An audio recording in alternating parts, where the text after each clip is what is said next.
నమస్తే, welcome to #you. నేను మీ Rajesh.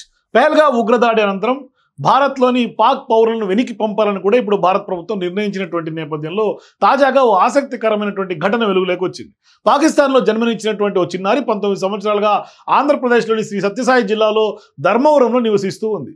So ఇప్పుడు ఆ పూర్తి వివరాలు కనుక ఒకసారి మనం చూస్తే, కర్ణాటకలోని బళ్ళారికి చెందినటువంటి మహబూబ్ పిరాన్ దేశ విభజన సమయంలో పాక్ వెళ్ళిపోయారు. ఆయనకు అక్కడే 2 కుమారులు 2 కుమార్తెలు జన్మించారు. సో ఇప్పుడు చిన్న కుమార్తె జీనత్ పిరన్ ధర్మవరంలోని తన చెల్లెలు కుమారుడు రఫీక్ అహ్మద్కి ఇచ్చి 1989లో వివాహం జరిపించారు. ఈ జంటకు తొలిత కుమారుడు జన్మించాడు. అట్లాగే 98లో జీనత్ రెండోసారి గర్భం దాల్చింది. అయితే ఆ సమయంలో పాక్లోని తన తండ్రికి ఆరోగ్యం బాగలేదని సమాచారం రావడంతో చూసేందుకు వెళ్ళింది. తిరిగి వచ్చేందుకు ఏర్పాట్లు చేసుకుంటున్నటువంటి సమయంలో భారత్ పాక్ మధ్య కార్గిల్ యుద్ధం ప్రారంభమైంది. దీంతో ఆమె అక్కడే ఉండిపోవాల్సినటువంటి పరిస్థితి వచ్చింది.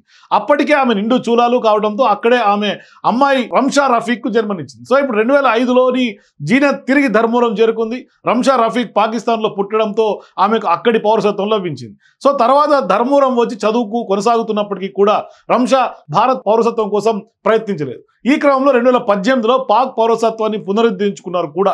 మరి 2028 వరకు పౌరసత్వం మనుగడలోనే ఉంటుంది. 2023లో భారత పౌరసత్వం కోసం రంషా దరఖాస్తు చేసుకున్న తిరస్కరణకు గురైంది.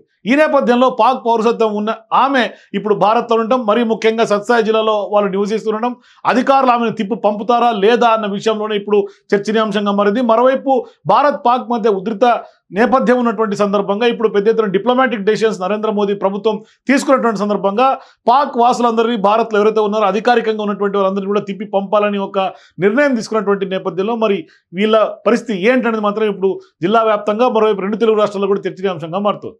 For more videos, please watch #.